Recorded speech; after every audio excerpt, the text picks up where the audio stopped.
गिरनार का rock edict. कल मैं इसको ही आप लोगों को पढ़ के सुना रहा था, सारी चीजें इसको हम पढ़ रहे थे। अब तो आप लोग भी शायद पढ़ सकते हो मेरे से अच्छा, तो क्योंकि आप भी सीख चुके हो अक्षरों को। तो ये जो गिरनार का रॉक एडिक्ट है, इसके बारे में अभी आयुषा का पूरा पेपर है, वो इसका ओवरऑल अंडरस्टैंडिंग अपनी रखेगी। तो मैं भाषा पर फोकस करूंगा। ये कुछ उदाहरण है रियल केस के उदाहरण जो जगह जगह से मिलते हैं ब्राह्मी से रिलेटेड। तो मैं फर्स्ट रॉक एडिक्ट के बताने से पहले आपको बताना चाहता हूं कि पाली एक भाषा है, आपको पता होना चाहिए, और इंडो आर्यन फैमिली की भाषा है, भारतीय भाषा परिवार की भाषा है।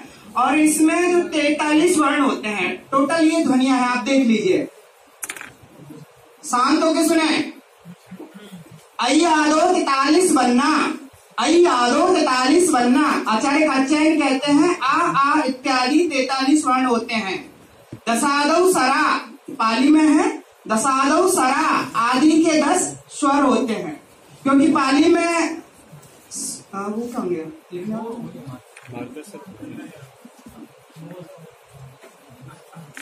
वो अंकल ले गए जो साथ में।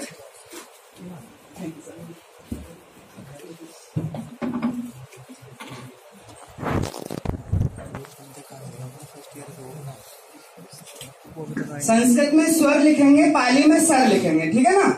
तो दसादौ सरा,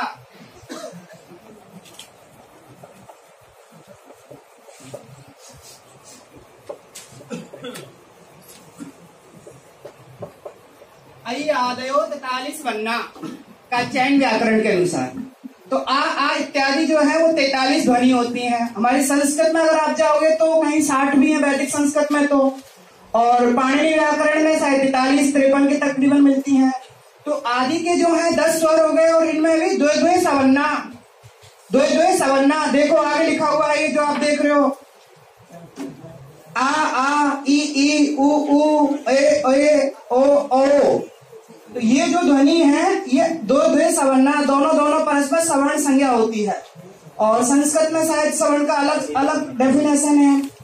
शेषादयो व्यंजना, जितने भी शेष हैं वो सारे के सारे व्यंजन कहलाते हैं। कादयो व्यंजना, ये डेफिनेशन वहां पे मिलती है, लाइन मिलती है, कादयो व्यंजना, का आदि व्यंजन होते हैं। और सबसे बड़ी जो विशेषता ये देखो निगहित, जिससे हम संस्कृत में स्वर मानते हैं अंग को, पाली में उसको हम निगहित कहते हैं। और अभी जो हमें प्रॉब्लम आ रही थी, क्योंकि ये देख रहे हो आप, कखा गगा ना, चाचा जाजा यहाँ, टाठा डाडा ना, टाठा दादा ना, पफा बाबा माँ, या रा ला वा शा, दोनों शा नहीं होते हैं। तालव्य शकार और मूर्धन्य सकार पाली की विशेषता नहीं है। इस वजह से अशोकन ब्राह्मी में हमें प्रॉब्लम आ रही थी लिखने में, कि ऋषि नहीं लिख पा रहे थे, अब शाह को ऐसे बनाना है कि वैसे बनाना है। और ये हा की ध्वनि है, और ये जो अलग ध्वनि है हमारे वेद में, अगर आपने वो वैदिक मंत्र पढ़े हैं तो वहां पे ध्वनि मिलेगी, ओम अग्नि मिलले, तो इसको ल डा के बीच का बोलते हैं ल, ऐसे उच्चारण कर सकते हैं इसका। तो ये ध्वनि पाली में भी है और मराठी भाषा में बहुत ज्यादा प्रचलन में आती है। तो ये ओवरऑल आपके अल्फाबेट पाली में पाए जाते हैं। हाँ, राजस्थानी में भी बोलते हैं। अब ये देखो, कुछ संस्कृत भाषा से पाली के वर्णमाला में कुछ वैशिष्ट कैसे हो जाता है। री की बात आ रही थी, तो पाली में कहीं री को आ हो जाता है, कहीं ई कहीं ऊ हो जाता है। जैसे ग्रहम, तो ग्रहम इसको पाली में संस्कृत में पढ़ेंगे ग्रहम, पाली में गहम। माँ को अंग पढ़ते हैं, क्योंकि वहां संस्कृत में माँ की जो ध्वनि है वो अनुस्वार की ध्वनि होकर स्वर में आ जाती है, मुखनासिक वचनों अनुनासिक। पर पाली में जैसे आ जाता है तो वो एक अलग कैटेगरी बन जाती है। दुनिया की कई भाषाओं में स्वर व्यंजन के अलावा भी ध्वनियां होती हैं। मैं रशियन और मंगोलियन के बारे में थोड़ा ज्यादा जानता हूं, क्योंकि पढ़ भी रहा हूं पिछले 2 सालों से। तो वहां पर 3 अलग ध्वनि भी होती हैं। सर बैठे रामकिशोर मौर्य सर, उसके बड़े विद्वान है मंगोलियन भाषा के। तो उसमें 3 साउंड होती है, सॉफ्ट साइन, हार्ड साइन। तो उनको चरण जो होता है हर्तोगिन थिम्दिक, चोलनी थिम्दिक और जरनिगन ई। तो जैसे ही वैसे ही यहाँ पर भी इस तरह का ये इंग की जो हिंदी होती है उसको हम निगहित कह देते हैं। और ये देखो कि जैसे तृतीय लिखते हैं, आप कल जो प्रेयर बोल रहे थे बच्चे, बुद्धं शरणं गच्छामि, तो उसमें तृतीयम्पी नहीं बोला था। तो तृतीय है जो शब्द है, तृतीय कन्वर्ट तृतीय हो जाता है, क्योंकि री आ में कन्वर्ट हो गया वहां पे। जैसे ऋषि इसी में हो जाएगा, ऋण इण में, ऋतु उतु, ऋषभ उषभ। तो आ, ई, उ इन तीनों में कन्वर्ट हो सकता है। भाषा वैज्ञानिक कुछ रूल होते हैं। पाली में लिरी वर्ड नहीं होता और संस्कृत में भी लिरी का कोई यूज नहीं होता। वहां होता तो है बस तवलकार की सिद्धि के लिए वहां पर लिरी आया है। बाकी आधुनिक संस्कृत में कहीं लिरी की ध्वनि का कोई महत्व नहीं रह जाता है। ए पाली में नहीं होता है, कैपिटल ए ह्रस्व ए होता है, क्योंकि पाली में ए के स्थान पर एक ही होता है। जैसे वैयाकरणो लिखोगे आप तो पाली में वैयाकरणो, ऐरावतो, वैमानिको, वैमानिको। औ पाली में नहीं होता, औ के स्थान पर औ ही होता है।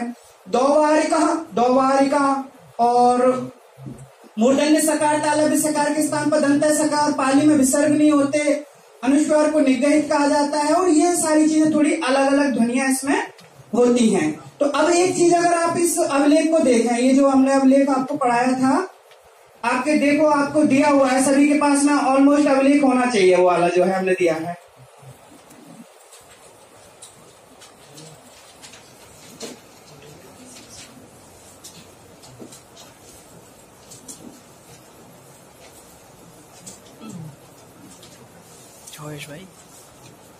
भाई ये वाला जो अशोकास गिरनार रॉक एडिट। तो इसको अगर थोड़ा सा अगर हम इसे इसमें लिख लें, देवनागरी में लेके आ जाएं। अब ये देखो देवनागरी आपके सामने, तो इसमें कुछ कुछ गलतियां हो सकती हैं क्योंकि ये भी इसी तरह से एक दूसरी किताबों में से इधर उधर से किया है कॉपी। वो जो चीजें होती हैं, सर भी बता रहे थे चीजों को कि इयं धम्म लिपि देवानंद प्रियेन, इयं धम्म लिपि देवानंद प्रियेन प्रियदर्शिना राया लेखा पिता। अब एक सेंटेंस पूरा होता है। जब पहली दो लाइन आप पढ़ोगे इसकी अभिलेख की, फर्स्ट और सेकंड लाइन पढ़ोगे तो पहले इयं धम्म लिपि देवानंद प्रियेन प्रियदर्शिना राया लेखा पिता। पाली में राया भी होता है, राजा भी होता है, पर अशोकन ब्राह्मी में सब जगह पर राया शब्द ही आपको देखने को मिलेगा। बाकी कई जगह पे राजा शब्द भी प्रचलन में है। और प्रियदर्शना की जगह पाली में प्रियदर्शना होता है, क्योंकि ये गुजरात में लिखा जा रहा है। अब देखो कैसे भाषा अपना खेल अदा करती है। जहां भी आप जाएंगे वहां का लोकल डायलेक्ट आ जाता है, क्योंकि गुजरात के गिरनार में एकदम गिरनार पूरा का पूरा समुद्र से लगा हुआ है, एकदम जूनागढ़ बिल्कुल उस तरफ से। वो पाकिस्तान में जाना भी चाहता था वो रियासत उस जमाने में। तो उस इलाके पर लग के लैंग्वेज में बहुत सारे वेरिएशन आए होंगे। तो प्रिय शब्द प्रिय में कन्वर्ट हो गया होगा। यहाँ कह सकते हैं कि संस्कृत का प्रभाव, जो सर बता रहे थे कि अगर 75% यहाँ पाली है तो 5% संस्कृत भी है और 20% अन्य भाषाओं का प्रभाव है। इसीलिए जो प्रियदर्शना है, प्रियदर्शना हो जाता है। तो यह है धम्म लिपि। ब्राह्मी शब्द नहीं मिलता शुरू के अभिलेखों में। ब्राह्मी शब्द पता नहीं बहुत बाद में जाके अराउंड अगर हम बात करें तो 18वीं शताब्दी में आके पहली बार धम्म लिपि के लिए ब्राह्मी शब्द प्रचलन में आता है। नहीं तो ब्राह्मी शब्द आप आयुर्वेदिक औषधि के लिए आयुर्वेद में पढ़ सकते हैं। अमरकोश में ब्राह्मी शब्द को हम भाषा के रूप में देख सकते हैं। कल मैं बता रहा था श्लोक अमरकोश का, कितने लोगों को याद हुआ था? याद हुआ किसी को? ब्राह्मी तो भारतीय भाषा विभाग वाणी सरस्वती व्यवहार उक्ति लपितम भाषितम वचनों वचा। भाषा के ये 12-13 पर्याय हैं। भाषा को ब्राह्मी भी कहा जाता है।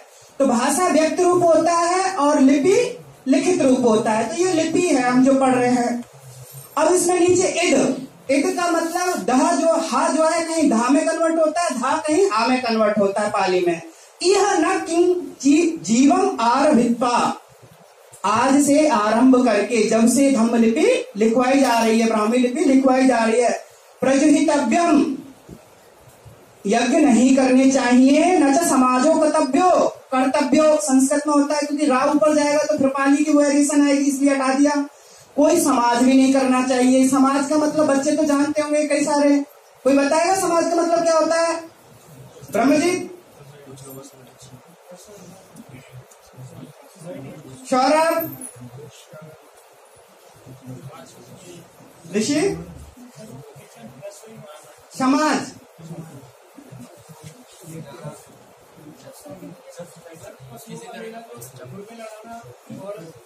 हाँ बिल्कुल ठीक है ना। समाज का मतलब जो पाली भाषा में समाज के लिए एप्रोप्रिएट वर्ड है प्रजा।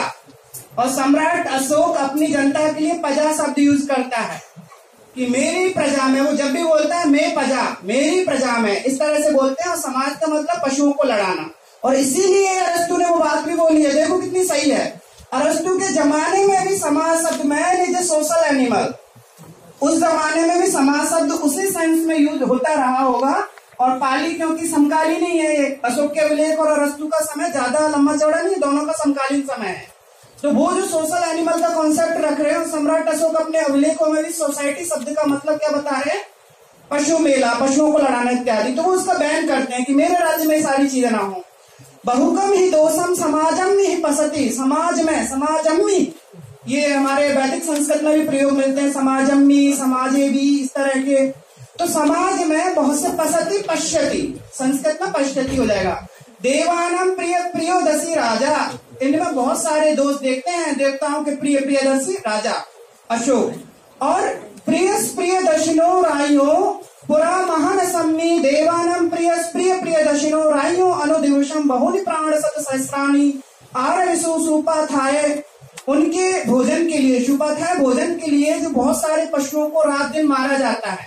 ऊपर की जो बातें हैं, पहली 3-4 लाइन की बात हो गई यूनिवर्सल सबके लिए। अब बात ये भी होती है कि राजा बड़ा हमें तो कानून सिखा देता है, अपने ऊपर तो लागू नहीं करता। और आजकल तो ऐसे हो रहा है, राजा बस कानून दूसरों के लिए सिखाते हैं, अपने लिए लागू नहीं करते। पर सम्राट अशोक व्यक्तिगत जीवन में लेके जा रहा है कि मेरे रसोई घर में भी भोजन के लिए जो पशुओं की हत्याएं की जाती थी, मारे जाते थे, से आज यदा अयम धम्म लिपि लिखता, आज से जब यह धम्म लिपि लिखवाई जा रही है, तब से प्राणा आर भरे सुपथाय दो मोरा एको मगो सोपी मगो न द्रवो, 2 मोर और 1 मृग ही भोजन के लिए मारा जाए और उसके बाद भी मगो न द्रवो, बाद में वो भी खत्म कर दिया जाए। वो भी प्रैक्टिकल अहिंसा। देखो, क्योंकि आदमी डायरेक्ट किसी चीज को एक साथ नहीं छोड़ सकता है। बहुत सारे होते हैं ना, बंदर गुलाटी मारना नहीं छोड़ता है, ऐसी कहावतें जो चलती हैं। तो आदमी में परिवर्तन धीरे धीरे होता है। सनई कंथा सनई पंथा सनई पर्वत लांगनम, हनुमान जी के लिए एक लाइन आती है ना, धीरे धीरे सारी चीजें हो जाती हैं। तो वो यही सने सने की बात करते हैं। तो ये सारी चीजें अशोक के इस गिरनार के पहले अभिलेख में आपको मिलती हैं। तो ये पाली की ओरिजिनलिटी मैंने आपको समझाई, आपके सामने रखी, कि आप लोग भी जब पढ़ें तो कोई ट्रांसलेशन की आपको आवश्यकता ना पड़े, ऐसे बनिए। भाषा पर पकड़ मजबूत कीजिए। जो भी भाषा आप सीखना चाह रहे हैं, जैसे भी भाषा सीखना चाह रहे हैं, भाषा को पढ़ना और डिसाइफर करना आपको आना चाहिए। ठीक है ना, इसको इस लिपि में लाना, यही डिसाइफरमेंट कहलाता है। ब्राह्मी से देवनागरी में कर दिया हमने। तो जेम्स प्रिंसेप ने सबसे पहले ये काम किया था। तो यही चीजें आप लोगों के सामने मैंने रखी। Thank you.